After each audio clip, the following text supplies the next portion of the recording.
Hi, hello, నమస్తే. Welcome back to my channel my little Angel world. Hello my dear lovely family members and friends, మీరందరూ ఎలా ఉన్నారు? నేను చాలా బాగున్నాను. మీరు కూడా చాలా బాగుండాలని మనస్ఫూర్తిగా కోరుకుంటున్నాను. ఈరోజు మనం చెప్పుకునే సిరీస్ పేరు విధాత పార్ట్ 7లోకి వచ్చేసాము. ఇంకా ముందు పార్ట్‌లో ఏం జరిగిందంటే, రవిచంద్ర, రచన ఒక దగ్గరికి వెళ్తారు. అక్కడ హాస్పిటల్‌లో జరుగుతున్న అన్యాయాల గురించి మాట్లాడుకుంటారు. రచన, మనిద్దరం ఏం చేయగలం అని అడిగితే, మనిద్దరం చేయగలము, అందుకు నీ సహకారం కావాలి, నాకు సహకరిస్తావా అని నన్ను అడుగుతాడు. అయితే తేజేశ్వరరావు గారికి తన ఉంపుడుగత్తె ఒక మాట చెప్పిద్దనమాట.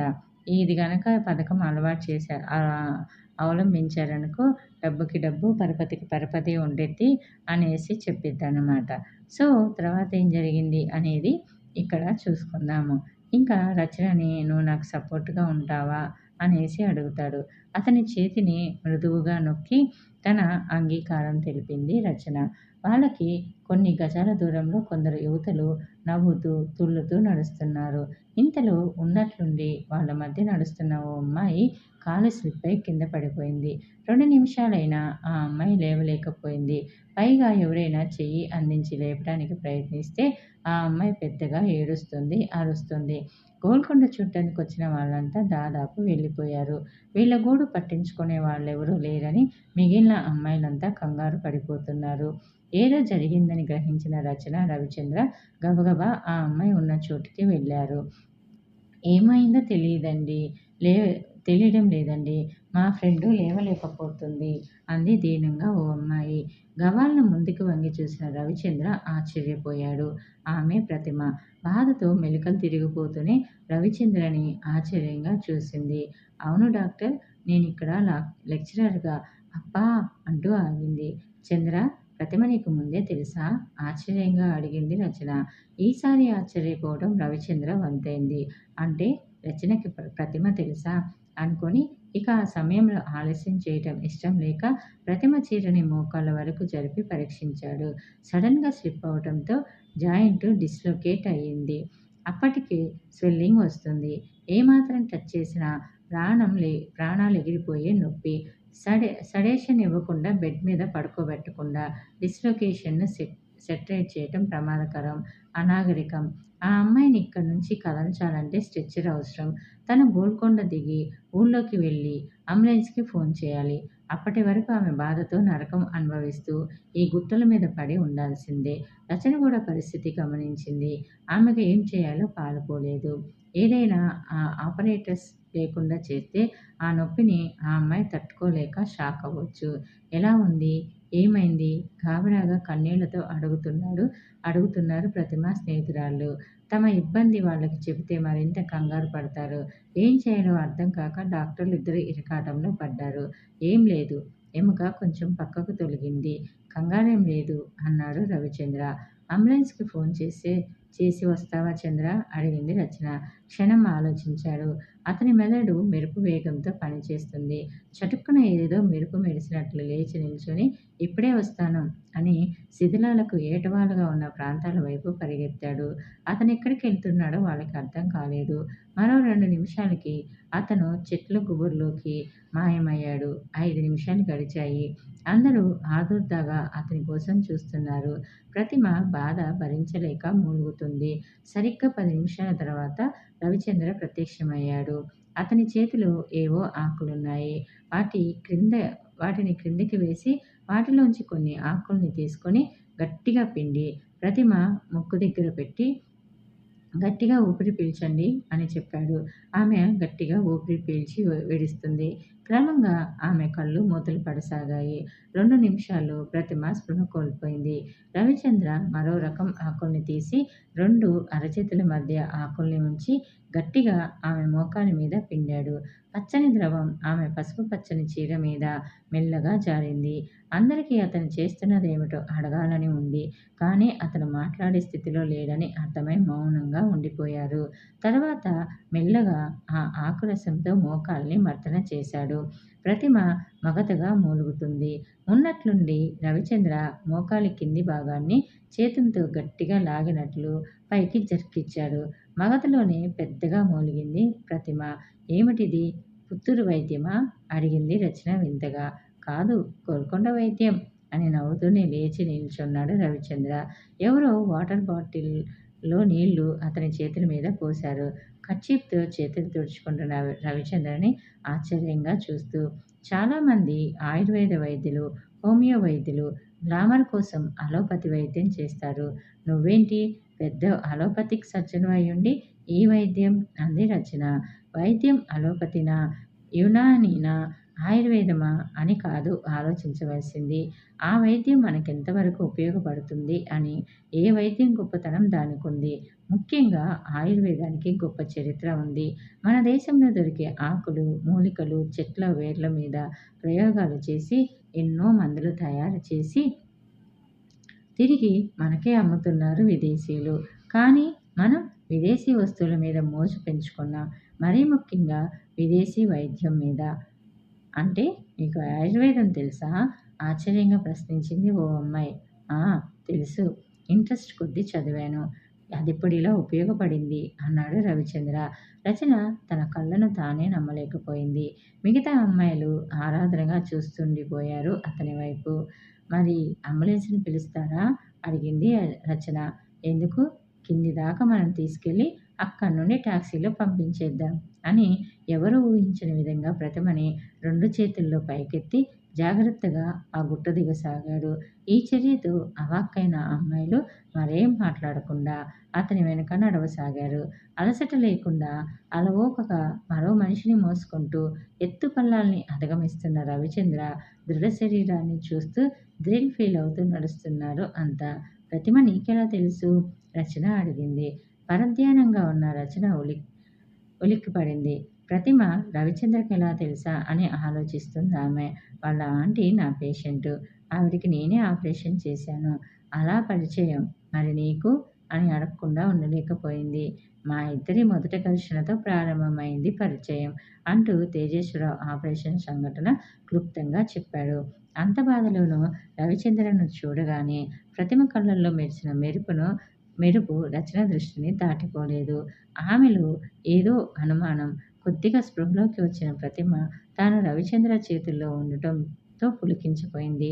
అతను మరో యువతితో పిక్నిక్‌కి వచ్చాడనే విషయం ఒకవైపు పీడిస్తున్నా, తనకత్యంత సమీపంలో ఉన్న రవిచంద్ర, అతని స్పర్శ ఆమెని మైమరిపించేసినట్లై అతని నడుముని చేత్తో మరింత గట్టిగా పెనవేసింది. గోల్కొండ సంఘటన జరిగిన 2 రోజులకి డాక్టర్ గారు, నా కొడుకుని మీరే కాపాడాలి అంటూ కళ్ళనీళ్లు పెట్టుకున్న ఓ వ్యక్తిని చూసి, మీరు అన్నాడు అతను ఏ పేషెంట్ తాలూకో అర్థం కాక. మా అబ్బాయికి పచ్చకామెర్లు వచ్చాయి సార్ అన్నాడు అతను. అప్పుడు గుర్తొచ్చింది రవిచంద్రకి. 16 ఏళ్ల కుర్రాడికి జాండీస్ వస్తే చేతి మీద ఇనుప చువ్వతో కాల్చారు. చుట్టూ చర్మం కందిపోయి సెప్టిక్ అయింది. చెయ్యి తీసేసే పరిస్థితి ఏర్పడింది. ఆ తండ్రిని చూడగానే ఒళ్ళు మండిపోయింది రవిచంద్రకి. మీరేం చేస్తుంటారు? అడిగాడు. ఏజీ ఆఫీస్‌లో జూనియర్ అకౌంట్స్ ఆఫీసర్‌ని చెప్పాడతను. నవ్వాలో ఏడవాలో తెలియలేదు రవిచంద్రకి. చూడండి, చదువు, జ్ఞానం లేని వాళ్ళు ఇలా ప్రవర్తిస్తే ఏదో తెలియనితనం అనుకోవచ్చు. మీరు గవర్నమెంట్ ఉద్యోగం చేస్తూ ఇంత మూఢంగా ప్రవర్తించటం క్షమార్హం కాదు. పచ్చకామెర్లకు చురక వేయించటం మా కుటుంబ ఆచారం. అలా చురక వేస్తేనే తగ్గుతుందని మా అమ్మ, బంధువులు చెప్పారు డాక్టర్ గారు అన్నాడు సిగ్గుపడుతూ. రవిచంద్ర నిట్టూర్చాడు. అసలు పచ్చకామెర్ల గురించి మీరేమనుకుంటున్నారు? అది దేవతలకు ఆగ్రహం వస్తే కలిగే రోగం అనుకుంటున్నారా? ఆ తండ్రి తల వంచుకున్నాడు. మన శరీరంలో జీర్ణక్రియ కోసం కొన్ని ప్రత్యేక గ్రంథులు, కొన్ని ద్రవాల్ని ఉత్పత్తి చేస్తాయి. అందులో లివర్ పైత్య కోశం నుంచి పాంక్రియాస్ గ్రంథి చేదుకట్టు నుంచి ఊరే పైత్యరసం క్రమంగా ప్రవహించకుండా లివర్ పైత్యరసాన్ని చెమర్చినప్పుడల్లా అది రక్తంలో కలుసుకుంటుంది. పైత్యరసం జీర్ణక్రియలకు క్రమంగా ఉపయోగపడకుండా రక్తంలో చేరడం వల్ల శరీరానికి పచ్చని రంగు వస్తుంది. తర్వాత కనుగుడ్లు, గోళ్ళు, చర్మం పచ్చ రంగులోకి మారతాయి. అలాగే మూత్రం కూడా పచ్చగా వస్తుంది. మాల్ ఫంక్షనింగ్ ఆఫ్ లివర్ దీనికి ప్రధాన కారణం. తిరిగి లివర్‌కి శ్రమ తగ్గి అది క్రమంగా పనిచేసేటట్లు చేస్తే ఈ కామెర్లు తగ్గిపోతాయి. ఉప్పు, కారం, మద్యం, మాంసాలు ఇలాంటివి లివర్‌కి శ్రమని కలిగిస్తాయి. కనుక పైత్యరసపు చెమరింపు తగ్గించి మజ్జిగ వంటి పదార్థాలను వాడాలి.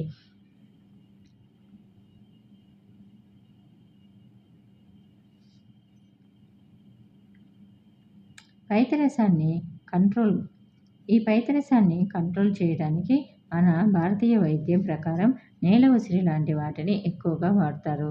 అలాంటి వాటితో పసరు చేసి ఆ పసరు తాగిస్తారు. అలాగే కొందరు ఈ నేల ఉసిరి ద్రవంతో ఇనుప రాడ్డుని ముంచి మణికట్టు దగ్గర చురక వేస్తారు. కాలిన చర్మం ద్వారా ఈ ద్రవం డైరెక్ట్‌గా రక్తంలోకి వెళ్ళి పైత్యరసాన్ని కంట్రోల్ చేయవచ్చు. అయితే ఏ మందు లేకుండా ఊరికే వాత పెడితే పచ్చకామెర్లు పోతాయనే అజ్ఞానంతో కొందరు వాతలు పెడుతుంటారు. అది పశుప్రాయం. ఇవన్నీ పాత పద్ధతులు. కామెర్లని అనుమానం రాగానే డాక్టర్‌ని కలిసి మందు తీసుకుంటే లివర్ తిరిగి నార్మల్‌కొచ్చి రోగి కోలుకుంటాడు. అంతేగాని మంత్రాలు వేయించి వాతలు వేస్తే పైత్యకోశ వ్యాధి తగ్గిపోతుందా? మీరే చెప్పండి. అతను కళ్ళనీళ్లు పెట్టుకున్నాడు. సారీ సార్, నేను ఇదంతా ఆలోచించలేదు అన్నాడు. అదే నా బాధ సార్. మనిషి శరీరానికి ఏదైనా రుగ్మత వస్తే దాన్ని నయం చేయడానికి తెలిసిన వైద్యుని సంప్రదించాలి. ఇలాంటి కనీస జ్ఞానం మీలా చదువుకున్న వాళ్ళకి కూడా లేకపోతే దేశం ఏం ముందుకు పోతుంది అన్నాడు రవిచంద్ర బాధగా. ఇంతలో వార్డులో 5వ నెంబర్ బెడ్ దగ్గర ఏదో గొడవ జరుగుతుండగా అక్కడికెళ్ళాడు రవిచంద్ర. ఆ బెడ్ మీద పేషెంటు 4 గంటల క్రితం చనిపోయాడు. ఫార్మాలిటీస్ పూర్తి చేసి శవాన్ని తీసుకెళ్ళమని చెప్పారు. ఇప్పుడా గొడవేమిటి అనుకుంటూ వెళ్ళి అడిగాడు. బాబూ, మా చేతిలో నయా పైసా లేదు. ఈడు మంచాన పడినప్పుడే మా బతుకులు తెల్లారిపోయాయి. రెక్కాడితే గాని డొక్కాడని వాళ్ళం. మా చేతిలో చిల్లిగవ్వ లేదు బాబూ. ఆ చనిపోయిన వ్యక్తి తల్లి హృదయ విదారకంగా ఏడుస్తుంది. అయన్నీ మాకు తెలియవు. డబ్బులు ఇవ్వకపోతే శవాన్ని బయటకియ్యం అంటున్న తోటికి సపోర్టుగా వార్డు బాయ్ తలూపుతున్నాడు. పోనీ శవాన్ని మేమే మోసుకెళ్తాం బాబూ అన్నారు వాళ్ళు. కుదరదు. బెడ్ మీద శవాన్ని మీరు కదిలించడానికి రూల్స్ ఒప్పుకోవు పెడసరంగా అన్నాడు తోటి. మీరు బయటికి తేరు, మమ్మల్ని కదల్చనివ్వరు. ఇదెక్కడి అన్యాయం బాబూ, మేమెవరితో చెప్పుకోవాలి అంటుంది ఆమె. అంటే ఎవరికైనా రిపోర్ట్ చేద్దామనా? చెప్పుకో, నీ బాబుకో నీ తాతకో చెప్పుకో. హెల్త్ మినిస్టర్ గారికి చెప్పుకో. నాకు భయం అనుకున్నావా? అయ్యో, నేనెందుకు చెబుతాను బాబూ. ఇదిగో రూ. 2 తీసుకో బాబూ. ఏమమ్మో, దానం చేస్తున్నావా? పెద్ద కీరగా మాట్లాడుతున్నావే. మొగుడి శవం మీద అంత ప్రేముంటే కనీసం 15 ఇవ్వు. లేకపోతే ఎవరినైనా అడుగు. అంతేకాని ఇలా శోకాలు పెడితే కుదరదు. అంతా నాటకాలు. వార్డులో అందరూ గుడ్లప్పగించి చూస్తున్నారు, సిస్టర్లతో సహా. ఎవరూ న్యాయం చెప్పడం లేదు. పేరుకు ధర్మాసుపత్రి. కానీ శవాన్ని కదల్చడానికైనా డబ్బులు రాల్చాల్సిందే. వీళ్ళకి శవాల్ని పీక్కు తినే రాబందులకి తేడా ఏమిటి అనుకున్నాడు రవిచంద్ర. సిస్టర్, ఇది చాలా అన్యాయం. ఆవిడ డబ్బులు లేవంటుంది కదా, శవాన్ని డిస్పోజ్ చేయమను అన్నాడు రవిచంద్ర ఉండబట్టలేక. మనం వాళ్ళకి చెప్పలేం డాక్టర్. బురద మీద రాయి వేసినట్లే. వాళ్ళ గొడవ మనకెందుకు అందా సిస్టర్. రవిచంద్ర ఆ తోటిల దగ్గరికి గబగబా వెళ్ళాడు. చూడు ఎల్లయ్య, ఆవిడ డబ్బు లేదంటుందిగా, గొడవ ఎందుకు? శవాన్ని బయటికి చేర్చి వాళ్ళకప్పగించండి అన్నాడు. అంతా నంగనాచి నాటకాలు బాబూ. డబ్బు లేక కాదు, తోటీలకెందుకివ్వాలిలే అని. పోనీ డబ్బు అంతగా లేకపోతే అనాథ శవాన్ని ఈడ్చుకెళ్ళినట్లు కాళ్ళకు తాడు కట్టి ఈడ్చేస్తాం, ఒప్పుకుంటాదా అన్నాడు ఎల్లయ్య అనే తోటి. ఇక వాళ్ళతో మాట్లాడడం అనవసరం అనుకుని జేబులోంచి రూ. 15 తీసి, ఎల్లయ్య, ఇవిగో డబ్బులు. ఇక నీ పని కానివ్వండి అన్నాడు. 2 క్షణాలు తటపటాయించాడు ఎల్లయ్య. బాబూ, మీరిలా ఇవ్వడం పద్ధతి కాదు. ఓసారి ఇస్తే ప్రతిసారి ఇలాగే నాటకాలాడతారు. పర్వాలేదు, తీసుకో. ఎల్లయ్య చేతులు నలుపుకున్నాడు. బాబుగారు, మీ దగ్గర మేము డబ్బులు తీసుకోకూడదు. కానీ ఏం చేస్తాం? మేం ప్రతి శరీరానికి డబ్బులు ఎంత ఇచ్చారో లెక్క చెప్పాలా? ఊరికే శవాన్ని తీశామంటే మా నాయకుడు ఒప్పుకోడు అన్నాడు డబ్బు తీసుకుంటూ. ఎవరు మీ నాయకుడు అడిగాడు రవిచంద్ర. కొండబాబు, ఆడే మా లీడరు. కొండబాబు? ఎవరీ కొండబాబు? అతనా? హాస్పిటల్లో ఓ వార్డు బాయ్. చుట్టుపక్కల ప్రాంతాలకు పేరు మోసిన దాదా. అవినీతిపరుడైన ఆసుపత్రి సూపరింటెండెంట్కి, అతని వర్గపు డాక్టర్లకి కుడిభుజం. పేరుకి అతని వార్డు బాయ్ అనే గాని ఎప్పుడూ డ్యూటీ చేయడు. ఆసుపత్రి ముందున్న టీ షాపులోనో, కిల్లీ బడ్డి దగ్గర ఉంటాడు. తన ఉనికి అవసరం అనిపిస్తే ఆసుపత్రి వార్డులోకి రంగప్రవేశం చేస్తాడు. అతనలా తన స్థానం వదిలి వార్డులోకి అడుగుపెట్టాడంటే ప్రళయం ముంచుకు వచ్చిందన్నమాటే. అతని వయసు 26. తల్లి తప్ప మరెవరూ లేని కొండబాబుకి ఇంకా పెళ్లి కాలేదు. అతనంటే అందరికెందుకంత భయం? పోలీస్ రిపోర్ట్ ఇవ్వొచ్చుగా అన్నాడు రవిచంద్ర జనార్దన్తో. పోలీస్ రిపోర్టా? ఏమని? అతను డిపార్ట్మెంట్ గూండా. అతనికి పెద్దవాళ్ళ అండదండలున్నాయి. అంతేకాదు పోలీసులతో కూడా మంచి పరిచయాలున్నాయి. అతన్ని ఆశ్రయించుకు బ్రతికే మిడ్వైఫ్లు, నర్సులు కూడా ఉన్నారు. అందమైన నర్సులు అతని గుప్పెట్లో ఉన్నారు కనుక పోలీస్ ఆఫీసర్లు కొందరు అతన్ని బాగా లైక్ చేస్తారనే పుకార్లు కూడా ఉన్నాయి. హాస్పిటల్లో గొడవలు జరగకుండా చూసే అనాథరైజ్డ్ ప్రొటెక్టర్ అన్నమాట చెప్పాడు జనార్దన్. అతను ఎవరికి భయపడడా? భయపడతాడు. ఒక్క తల్లికి. ఆమె అంటే అతనికి పంచప్రాణాలు. అంతే తప్ప ప్రపంచంలో వాడు చావుకి కూడా భయపడడు నిట్టూర్చాడు రవిచంద్ర. ఎంత దారుణం! వార్డుబాయి తోటీలు కూడా డాక్టర్లనే కేర్ చేయని స్థితికి ఈ ప్రభుత్వ వ్యవస్థ చేరుకున్నదన్నమాట. అదంతే. ఆస్పత్రిలో మీనియల్ జాబ్స్ చేసే వాళ్ళని ఏం చేయలేరు. వాళ్ళకి ట్రాన్స్ఫర్లు లేవు. రిటైర్ అయ్యే వరకు ఈ హాస్పిటల్లోనే పడి ఉంటారు. వాళ్ళెంత అరాచకంగా ప్రవర్తించినా వాళ్ళని అక్కడి నుంచి ఎవరూ కదిలించలేరు. అందుకే వాళ్ళకి కూడా ట్రాన్స్ఫర్లు చేసే పద్ధతిని ప్రభుత్వం ప్రవేశపెట్టడానికి ఆలోచిస్తోందట. పైగా వాళ్ళల్లో చాలామంది గవర్నమెంట్ జీతాలు తీసుకుంటూ సూపరింటెండెంట్, ఆర్ఎంఓ ఆఫీసర్స్ ఇళ్లల్లో పని పాటలు చేస్తుంటారు.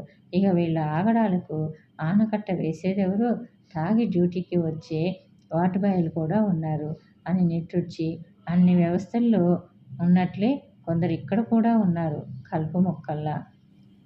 ఆ మాటలు వింటున్న రవిచంద్రకి ఆ కలుపు మొక్కల కాలుష్యంలో ఇరుక్కొని పోరాడవలసి వస్తుందని ఆ క్షణాన తెలియదు. ఆ రోజు మంగళవారం. రిలీవర్ రాకపోవడంతో పోస్టుమార్టం కేసు అటెండ్ చేయడానికి లేచాడు రవిచంద్ర. అంతలో డాక్టర్ సత్యం వచ్చి, sorry for the delay, you can go Ravichandraji అన్నాడు హుషారుగా. పోస్టుమార్టం గురించి చెప్పాడు రవిచంద్ర. ఓకే, నేను చూసుకుంటాను, మీరెళ్ళండి అన్నాడు సత్యం. థ్యాంక్ యూ అని రవిచంద్ర సర్జికల్ వార్డ్ నుంచి బయటకు వచ్చి మెయిన్ గేట్ చేరుకునే కారిడార్ వెంట నడుస్తున్నాడు. రవిచంద్ర గారు అన్న పిలుపు విని వెనక్కి తిరిగాడు. డాక్టర్ పాలు. డాక్టర్ పాల్ డాక్టర్లా ఉండడు. హై స్కూల్ హెడ్ మాస్టర్లా ఉంటాడు. టక్కు, టై, తెల్ల కళ్ళజోడు, సన్నగా కాస్త వంగి నడుస్తాడు. ఎస్ డాక్టర్ అన్నాడు రవిచంద్ర ప్రశ్నార్థకంగా. ఈరోజు మధ్యాహ్నం ట్రైన్ యాక్సిడెంట్ అయిన అమృత బాడీని పిఎం చేశారా అని అడిగాడు. లేదు, డాక్టర్ సత్యం అటెండ్ అయ్యాడు. ఏం? మిమ్మల్ని అటెండ్ కానివ్వరని తెలుసులేండి. ఆ పోస్ట్ మార్టం నిర్వహించడానికి డాక్టర్ సత్యాన్ని నియమించారు. మీరేమంటున్నారో అర్థం కావటం లేదు. మీరోసారి నా వెంట వస్తారా అన్నాడు. ఆశ్చర్యపోతూనే ఆయన వెంట ఆయన గదిలోకి నడిచాడు రవిచంద్ర. అక్కడెవరో ఇద్దరు వ్యక్తులు కూర్చొని ఉన్నారు. వీరు మిస్టర్ నరసింహం, అమృత ఫాదర్. ఈయన శేషాద్రి గారు, అమృత మేనమామ అంటూ పరిచయం చేశాడు. మరేం లేదు బాబు అన్నాడు అమృత తండ్రి. అమృతని 3 ఏళ్ల క్రితం జేఈగా పనిచేస్తున్న భాస్కరానికిచ్చి పెళ్లి చేశాం. అప్పట్నుంచి మొదలయ్యాయి ఆమెకు కష్టాలు. లాంఛనాలు సరిపోలేదని, కట్నం తక్కువని వేధిస్తుండేవాళ్ళు. అమ్మాయి 2 సార్లు ఇంటికి పారిపోయి వచ్చింది. మేమే సర్ది చెప్పి పంపించాం. కానీ వెళ్ళిన 3వ రోజులకే ట్రైన్ కింద పడి చనిపోయిందన్న వార్త వినాల్సి వచ్చింది. ఆ రైలు పట్టాల మీద రక్తం చిమ్మలేదు. తల దోసకాయ కోసినట్లు కట్ అయింది తప్పించి అది ఆత్మహత్యలా లేదు. వాళ్ళే అమ్మాయిని చంపి రైలు పట్టాల మీద పడేశారని మాకు అనుమానం.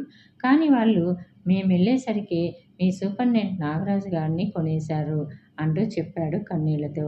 డాక్టర్ సత్యం అంత హడావుడిగా వచ్చి తననెందుకు పంపించారో అర్థమైంది రవిచంద్రకి.